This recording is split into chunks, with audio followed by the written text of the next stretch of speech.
Hello, everyone. Check, check. Yes, hello, everyone. Welcome, welcome. This is the part two of this masterclass about pitching. My name is Rick. I'm the Accelerator Lead for Outlier Ventures. We are the biggest crypto Web3 accelerator with the largest Web3 investor in general by volume with 300 portfolio companies.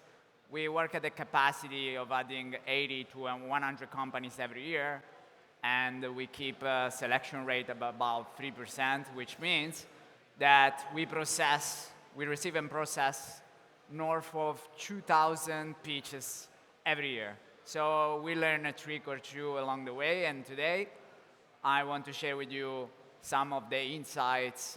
So every time there is a masterclass about pitching, we usually focus on the structure, on all of the things that's super important. What I want to share today is the behind the scene, how a VC resonates when you receive one of your pitches, so that we help you getting into the mind of a VC. And first of all, one thing is founders often overthink this. They go deep into the literature, they start to freak out about every single detail of a pitch deck, and they forgot that at the end, the VC founder is a people relationship. So eventually, you're just having a conversation with someone, you have to build them on their narrative. Of course, there's some rule of the game that they're expected to use, such as the structure of a pitch deck, like we've seen. But in the end, you don't have to forget that we're humans. We just need to get what's your end vision and why we should buy into your dream, basically. It's easy to share your dream from your perspective, but from someone that is from an external point of view, you need to be spinning for us to bet on your future.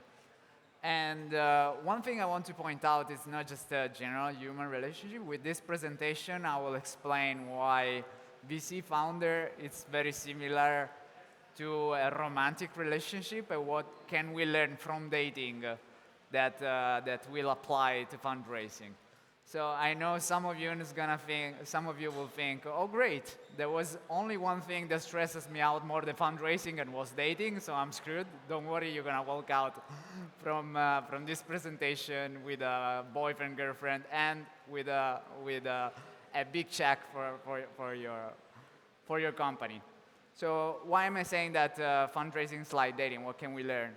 A key example is if you're sharing something where it's not the right moment in that funnel, in that relationship, then you can come across as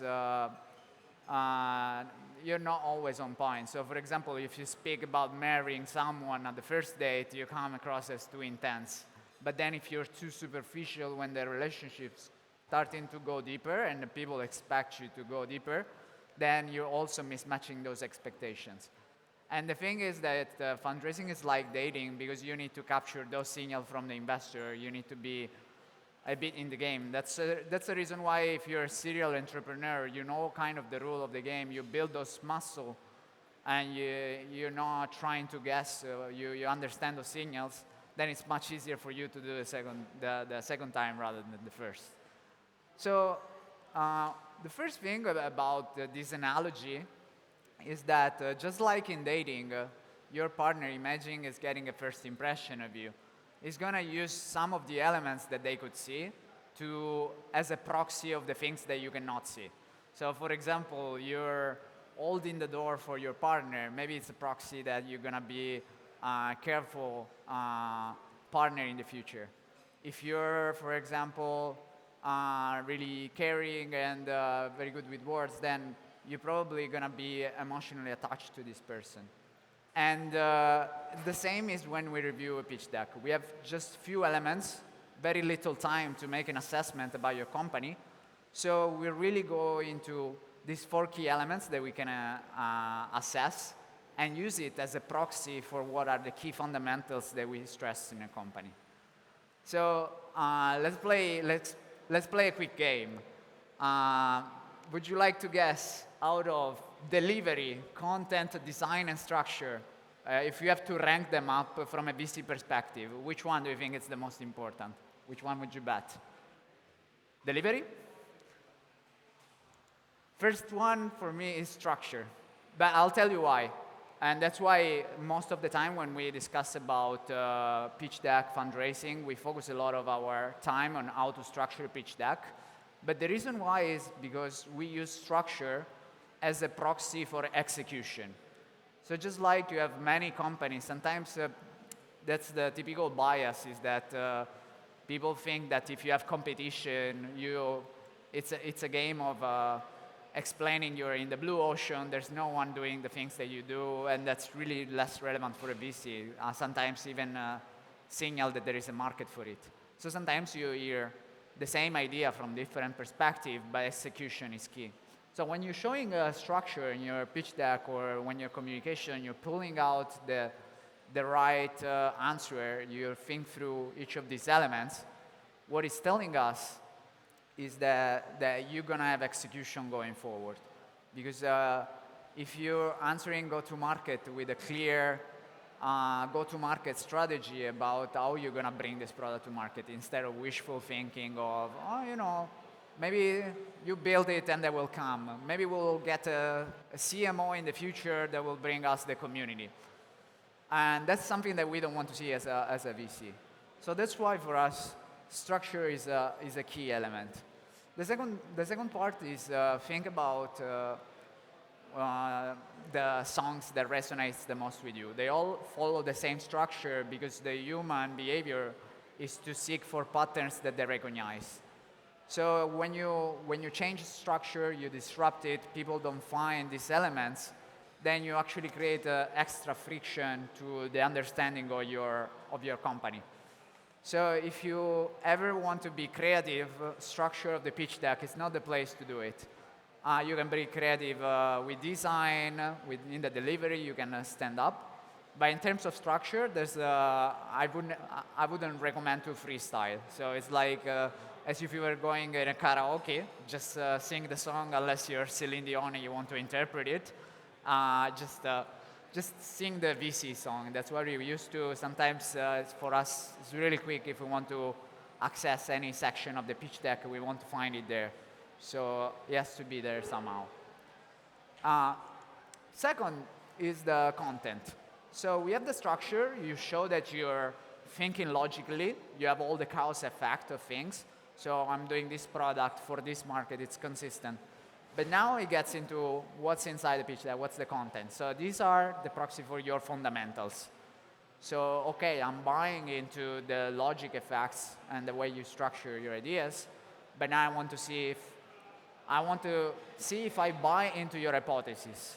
Eventually, a startup is a set of hypotheses and experiments that you have to prove them right or wrong and pivot. So the job for the VC is going to be to identify those underlying hypotheses. And if isn't the work for the VC, then you can focus and leverage more of the time that is left to actually work the hypothesis together. Every question that you left unresolved from a conversation with an investor is a question that puts you away from a second call. So you want to make sure you solve everything. And just like dating, if there is any conflict upstanding, you want to address them without leaving the counterpart to overthinking on this own. Maybe you have a very clear answer for it. You don't want to leave that table, leaving things unresolved. So for content, just in general, there's some key things about you want to do a lot of research about who you're talking with so that you know what are the key talking points that can be an hook for you. You want to stress just a few key messages that you repeat across the presentation. And it's important, which is one key message per slide. So don't overload the slide. You always do this game of like summarizing, getting the so what of the slides, and then expanding again into the details and the deep dive. So throughout the pitch deck, you're gonna do it that game a few times. And then the very important is the storytelling. So just like the structure on its own is very siloed. It's important that there is a storytelling that is guiding them into this narration, because as I mentioned, it's a conversation between human beings. You cannot jump from one thing to another, and they're completely disconnected. So this one is about the consistency of your fundamentals. Third element is the delivery. The delivery is very important for a reason, because for us it's a proxy of your commercial skills. If your delivery is poor, how are you gonna go out in the market and convincing users, partners, or even creating a team? So for example, if you're coming as a solo founder, it's already per se a sign that you might not being able to inspire someone to be your co-founder. That's a key milestone, no? In general, whether you need it or not, everyone needs a co-founder. So when they give you an explanation of, no, I like to keep it for myself, keeps more ownership. No, everyone at one point will need a co-founder. We always recommend that earlier rather than later, even just to have a second voice. So for us, imagine like you get a solo founder. You already rings a bell of, I want to double check if this guy is able to inspire someone to go on a dream. Just the way we would do it for a team would be for partners. And then through the pitch deck, he also has a poor delivery. It's probably a sign that commercially he's going to struggle a lot. So even if it's a very technical project, it's a CEO, CTO, has a background that really resonates with the product, but then they have a poor delivery, then you're going to second guess. Sometimes what you do is you bench the company, you have a transparent talk with the founder and say, like, we're really interested in the product. We think you will need some complementary skills. And the delivery of the pitch is one element that you can use to figure out if the skills are represented. And go-to-market is really important, also at seed stage. And finally is the design. So design is important for the reason that it's a proxy for us of your attention to detail, how you're gonna manage to deliver a fully fledged product, your user experience.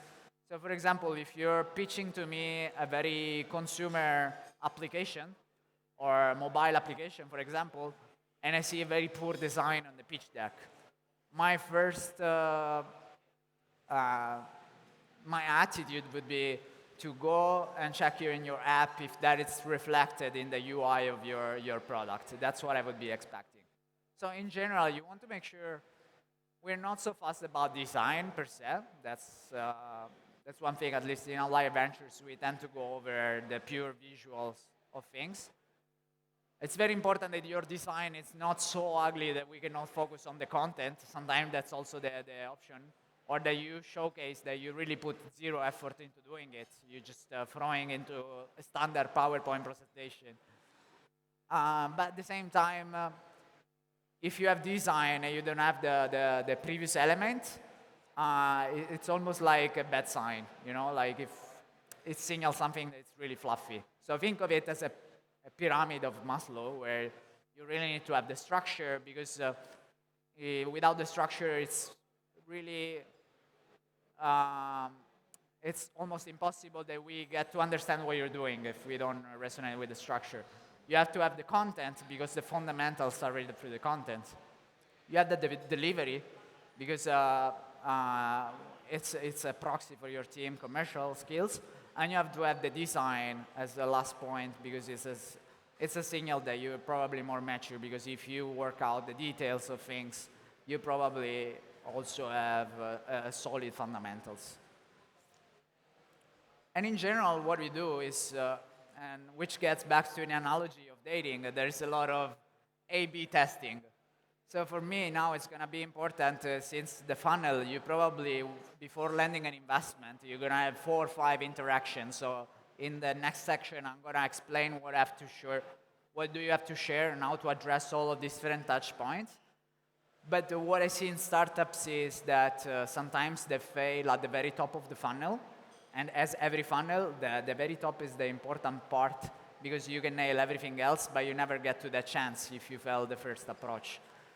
And this is very important, especially when you get to an investor meeting. You have to do a lot of A/B testing, see how things comes across. So if your elevator pitch is not strong enough for you to land a meeting with an investor, you probably will die because your runway will run out before you even have the chance to get into the dating scene. So you want to be able to play the game. That's get the entry ticket is the first part of the milestone. Which gets us to the second part of this presentation, which is there is no one size fits all. Sometimes people think of pitch deck. There's true bias. Your pitch is not your pitch deck. Your pitch deck is just the material that you're using to support your pitch. You have to understand when is the right time to use a presentation. If you're an incredible storyteller, there might be a situation where maybe for a 2-3 minutes pitch, you might just want to have, you don't want to have distraction because you can drive more of your charisma through the presentation. So your pitch is not your pitch deck. And second, your pitch is not just one pitch, one size, one length. Every situation requires a different pitch, and there's different things that goes into it. First of all, we have the elevator pitch. So this is, imagine, for the analogy of the dating scene is you're walking through the street, you meet someone which is interesting to you, and you need to get their phone number. So in the venture capital world, it could be that you meet someone at an event, you need to cold reach the investor, and you need to explain what you're doing. A lot of people think that they need to impress when they get their first minutes. There is this romantic vision of the elevator pitch being you with the elevator, in the elevator with the man. You have 1 minute to impress him because he's gonna he's gonna leave the elevator and writes a check for you.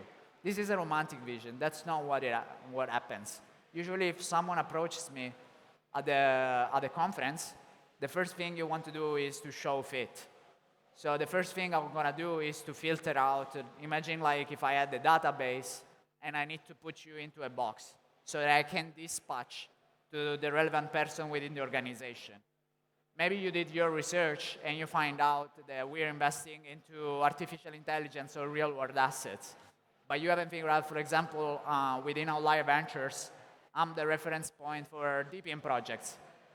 So if you spend 1 minute and I got to the end of the minute without figuring out what's your vertical, I don't even know if it's something which I'm the relevant person, or if I should send you to a different accelerator lead, for example. So this is really important. You need to make sure that through your one-liner, through your first conversation, you categorize your startup. It really is not my work of putting you in touch with the relevant people. Sometimes, even if we don't invest, might be a partnership with a portfolio company which is super relevant.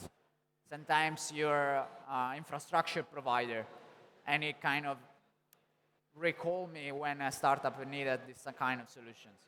So in the elevator pitch, you're not going to be able to share the entire structure of your pitch with all section. You have 1 minute. Things that needs to come across is which category do you belong, and very, very high level, what you're doing. So things to do is in that 1 minute, because there is less time, less elements that we can use as a proxy, there is a lot of the non-verbal communication. If you show confidence, if you show that you did your homework, if you know who am I, you're not wasting, if you have 1 minute, you're not wasting 50 seconds to figure out what Outlier Ventures is doing. You just read our names, check on the website, see where our investment thesis is, check the portfolio, and you can maximize the time that we have together. And the second part is don't start from the financial ask. Don't introduce yourself like, oh, you know, I'm Rick. I'm creating a real-world asset company. I need 2 million. I'm like, okay. This comes across as intensive, just like I said, even like asking for a marriage on the first date. The 2 minute pitch, sometimes, which is very often, you get referred by someone. You get a warm introduction. And of course, that someone probably already gave some context. Great. It's a point in your favor because you don't have to give that context once again. They already put you into the box. Now it's time to open that box. You need to give elements to reconfirm that referral, the warm referral. So your attitude is going to be to build more hooks and intrigue the founder. So now you're going to give them some reason why they should consider your application and why the referral was a good referral. The reason why the warm referrals compared to cold referrals have much better conversion, it's not that we're in VC, we're sassy, we just want to create barriers. It's really human logic. If I receive a cold referral, it's gonna be my attitude to fish for something that I find interesting. If it's a warm referral and someone is already like flagging it as interesting, my attitude is gonna be about validating that idea. So I'm already getting into the mindset that this is something which is worth it. Now confirm it to me. So this is where in 2 minutes you can start into your elevator pitch to include some of your secret sauce USP. So I already know if we agree to make this connection, we already know that you kind of fit into our investment thesis. We're probably familiar with a lot of companies in your space, so you don't have to start from scratch. You need to give us an element about why you're different, why you're worth it, and sometimes you grasp that from your first investor meeting. So there's some teams that realize their strong element in the structure is their team. So they might be starting from that. You know, like we're building into the telco deep in, and we have background for the last 20 years in this industry. Strong founder market fit. Finally, the demo day is something very close to me. Usually in a format where there's a lot of company pitching, you get maybe 3-5 minutes time, and people think, oh, I learned everything about doing the pitch deck. I want to throw every single details there for them to see that I have the structure. Your key point here is to be remarkable. People's gonna walk from the doors, maybe they go into pitch fatigue after listening to 6, 7, 8 pitches. You want to make sure that they leave that with at least one key message. So I need to remember your company for one thing. So make sure you have some elements here to stand out, manage your brand, mention your branding over and over, and go through the same points. You always have the investor call to go deeper. And that's probably the big milestone in dating and in VC. That's where a lot of the conversion take place, which is the first date. You don't get a second first date. So this is the place where you show the potential. This is the place where in 5 minutes, you deep down into you already know you create the contact, they have all the context, so now you want to show that you work out all of this structure into the very high level vision and the consistency of it.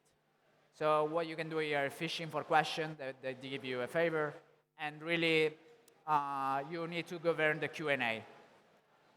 And finally, there's usually the deep dive. Sometimes that's where you bring all the domain expertise. It's the second investment committee, where we go deep into some of the verticals. So they might want to double check your go-to-market tokenomics. Maybe you have a company which has really oriented towards value creation on the token.